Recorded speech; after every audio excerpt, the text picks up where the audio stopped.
This is episode 31 of the Arts Academy podcast with Victor Varnado and Roxxy Haze. How to start a comedy festival with special guest Patrick Higgins. So the first thing is you have to decide if you want to do an LLC, like if it's your own business, if it's for profit, or do you want to go the route of a non-for-profit? And how did you find out that part of the information? Like, I mean, I'm sure that most people who think of starting a festival are not going to be immediately thinking LLC or no LLC. Like, did you talk to other people? Where did you seek out that information? Oh, I just researched other comedy festivals. You know, there's a lot of great comedy festivals in the area, and they run a little differently. And you also have to look up if you say, well, it's a non-for-profit, it's an arts thing, right? You can probably get grants for that, which is wonderful. But you also maybe have to have a 5-person board, right? Which is like more than me. So I would have had to got 4 other people on board. And so I just didn't want to do that. I really wanted to maintain control for myself. So if a festival's not for profit, then you have to have like a board to. If a festival's not for profit, you have to have a board. Like if it's a non-profit. Most non-for-profits do have to have a board and have to be registered as a non-for-profit. LLC in Washington State is $175. You know, a non-for-profit is a little more expansive as well on how it's set up and how the finances are done. Okay, so that's part one. Okay, so you decide you're going to start a festival and you create an LLC. Now, there's another leap, which is when people start taking your festival seriously as a festival. So how do you go from 0 to there? Honestly, I think it kind of happened immediately simply because I had it, it's the hilarious. People want to smoke weed, so immediately people were interested. Immediately they were like, that's a selling point. I know it's like a simple thing, but, the first year over 100 comedians applied for the festival. So it wasn't that difficult. You just have to kind of advertise it differently. Like I just go to different Facebook groups for comedians in different cities. I'm sure that's probably how Roxxy even saw it. Is just like posting in Texas and Houston and stuff and just saying, hey, I have this festival, submissions open during this day to this day, and it costs this much. Submit today, Gotcha. Oh, that's actually, that's great. I'm wondering how people could translate that into their own work if they were going to start their own festival. Because like you said, because you're doing the hilarious festival and it was about weed, like it was a thing that people wanted to be part of. And so is there a way to probably like theme your comedy festival, I guess? And actually, case in point, Women in a Comedy Festival is definitely like a themed festival in the most general sense. I think there's the 3 big factors in like making your festival sound good is one, having either a good theme or a good like purpose, like New York City Comedy Festival, right? Like New York City, that's big enough. Like that's agreed. New York is awesome. Exactly, and it's better than everywhere else. I agree. People want a reason to go to, but for example, I'm from Buffalo, New York. If I were to say it's the Buffalo Comedy Festival and that's it, people would be like, oh, it's cold there. No, so you're almost, by going like the location, it's not always going to do it for people. So that, but location is a big thing. The other thing is like, what do you offer the comedians? What do they get from it? Do they get like 2-3 minute sets, or do they get like significant stage time? Do they get video? Do they get a chance to possibly meet a headliner? Do they have a chance to like network within a community? That kind of thing. I feel like, we talked about this a little bit at the top. Like me personally, I have expectations from bigger festivals and I have expectations from smaller festivals. Like when I go to Just for Laughs, I'm looking for something very different than when I go to, say, the Huckachuck Pillsbury Festival, which is not a festival, but it's open if anybody wants to start it. I'll write that down. So then you got your comedians starting to take it seriously. Now, another thing about festivals is like brands. So when do you get to the point where, well, it's brands and then it's industry as well? So why don't you talk a little bit about both of those? Like, how long has your festival been going on? We're gonna do, the next year is gonna be the 5th year. Oh, your 5th year. So I'm guessing that you're just really starting to get into industry and brands. You know what? Seattle's kind of far away from industry, and so industry isn't really ever an aspect of the festival. I've talked to like local producers and local like comedy clubs to come down. Unfortunately, a lot of the clubs in the city of Seattle is like, well, you're a competitor. I don't want to support you, even if you're 4 days. You know, so it's kind of difficult. Some people are really territorial like that. So, yeah. And also, industry is kind of fickle, right? Because I can say like, oh, I have a Comedy Central executive, but what are they executive of? What are their purpose there? Maybe they just do sales. That's not helpful for an industry standpoint. And also, industry's an extra cost. You know, people flock to something like Just for Laughs because it has so much industry there already ingrained in it. But if I have to fly out somebody from LA, that's less money than I can spend on doing something for the comedians. That's true. Okay, well, let me help you out. Here's a thing you can do. If you make an agreement to bring industry to the festival, say like someone who works in casting at Comedy Central, even an assistant, and you bring that person out to your festival, you pay for them, put them up. When you tell everybody that we're having someone from the casting department of Comedy Central in your festival, your submissions will go up. That'll pay for it. Then you're not losing money. That makes sense. That is, that's logical. That's what I do, man. Logic. I'm a logic guy. Yeah. And I definitely like if you want your festival to, you want your festival to grow. I mean, it pays to think of innovative ways to bring more to your festival without it costing you money and without it hurting the comedians who are part of the festival in any way. Yeah. That makes sense. I agree.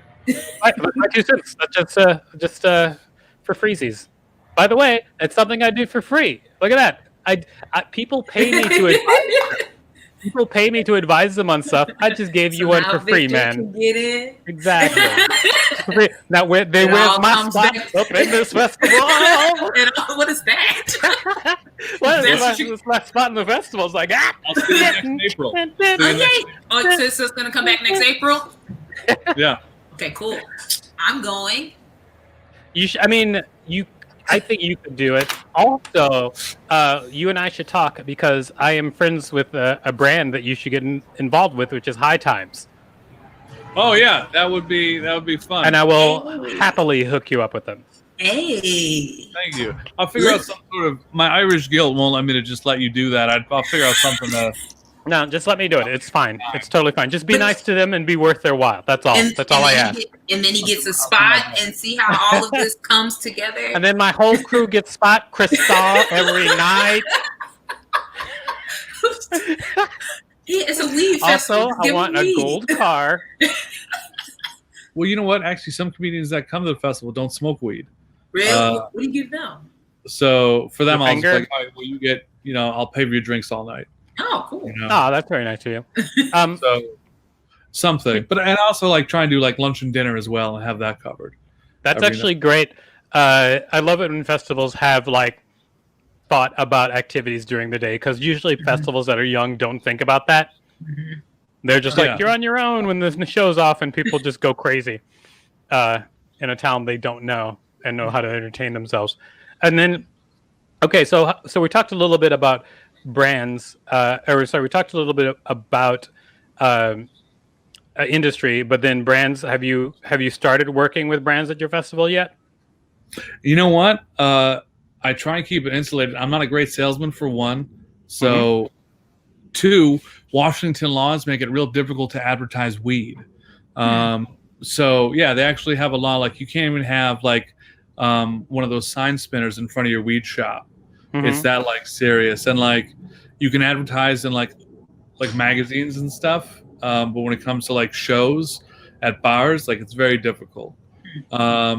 So working with local companies is great, but when I first started, I had this expectation. I'm like, oh man, so many weed companies are gonna want to work with me, but so many weed companies can't actually, aside from print ads, advertise.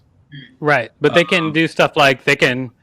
This is actually more information. Like, for instance, you could have a company that just makes all your T-shirts for your festival, and then their logo goes on the back somewhere. Yeah, and I've thought about that. The only issue is some people want, if they're like, I want to be involved, but I want to be involved either all the way or none of the way. So they're like, I want to be on posters, I want to be on, there's a lot of negotiating that goes involved, and I'm so much focused on like planning on the festival itself. I have to be. My advice to you, this is another freebie. As a marketing, as a person who knows like a lot about like at least just how marketing happens, you have a festival which is already 5 years old, so it has a name like Hilarious. You should partner with somebody who knows how to make those deals for you, because I bet you could get somebody who would do it just for free for like a piece of the deals, because you've got a name and a festival that's already established and you have a relationship with some people. You should bring someone in who knows how to make those deals for you. Then on your behalf. And let's work for you. Yeah, less work for you, more for your festival. Bring someone in. It won't cost you anything except you'll have to sleep better. So you'll lose sleepless nights. That happens 1 or 2 nights during the but I really appreciate you coming in and talking to us. Is there anything else that you wanted to say? Like if someone was out there trying to start their own festival, is there anything else that you would say to them? I would say programming is something that's valuable as well. For example, I've had shows that are consistently on each festival. Like the first year, I thought it was important to have different showcases for different voices. So I have a show called LGBTHQ or THC, right? Oh, we've come out full circle. Perfect. For queer comedians. I have the past 4 years I've worked with a show. I want to say I even hooked you up with Jason, the producer of Minority Retort. And so that's for minority comedians to perform. They've done every year of the festival. And then, Mary Jane's, because that's a simple one. But these are all kind of, aside from Minority Retort, all the shows are kind of on brand, right? Like I have a show called Crossfaded, where comedians will do a set and then they'll go off stage and they'll have some drinks and they'll smoke some weed and they'll come back and be crossfaded. And try and perform another set, a different 5 minutes kind of thing. It's that kind of thing that all kind of fits in with like the kitsch kind of theme of it. Programming is important. I had a show out from the East Coast called Weeding Out the Stoned, where one person is stoned and the host like talks to the comedians and has them go through challenges to figure out if the audience can guess who is stoned and who is sober. I liked it. Yeah, so it's that kind of stuff where it's on brand, it's on theme, it's continuous, but it's also inviting to people, because Seattle's a very homogenous city at times. Yeah, I think that's great. What I like most about your programming, the program that you're talking about, is that the programming, each show has like a core audience, pretty much, or at least as an impetus for an audience to show up to that show. Oh, they're like, oh, I'd like to see that, or I myself am LGBTQ. Is that all the letters? I'm so bad at it. What? There's QIA plus. Yeah. QIA plus. There's a lot. Yes. I myself, if they see themselves represented in the lineup, that's also a thing as well. So I think that's great. Also, in regards to like those kind of shows, or any shows really, one of the things I try and do every year is, again, because I think it's important to showcase those voices, is I'll reach out in the community and I'll see if there's a charity, like say there's a charity that helps minorities or helps like LGBT people, right? And I'll offer them free tickets. just to be able to have people in the audience as well that represents the comedians on stage. That's awesome. I like it. Patrick, thank you very much for being here. I think we're just going to go through really quick and see if there's any questions that people had. And then after those questions are answered, we're going to wrap it up. Okay. So here's one question. Sponsorship? I mean, it's all about how you market yourself and, like you said, get somebody to do it for you. Yeah, I don't think this person was listening earlier because we were definitely talking about sponsorship. Brandon Johnson. Were you listening when we were talking about sponsorship? We were talking for a little while. But that's okay. Just rewind it, Brandon. You'll figure it out. All right. So it looks like that was the only question. And the only question was one word. So I think we're good. Patrick, thank you so much for being part of the show. Sure. Big thank you. Awesome, no problem. And a big thank you to Deputy Headmistress Roxxy Haze. And also thank you to me, Dean Victor Varnado. Check us out at artsacademypodcast.com.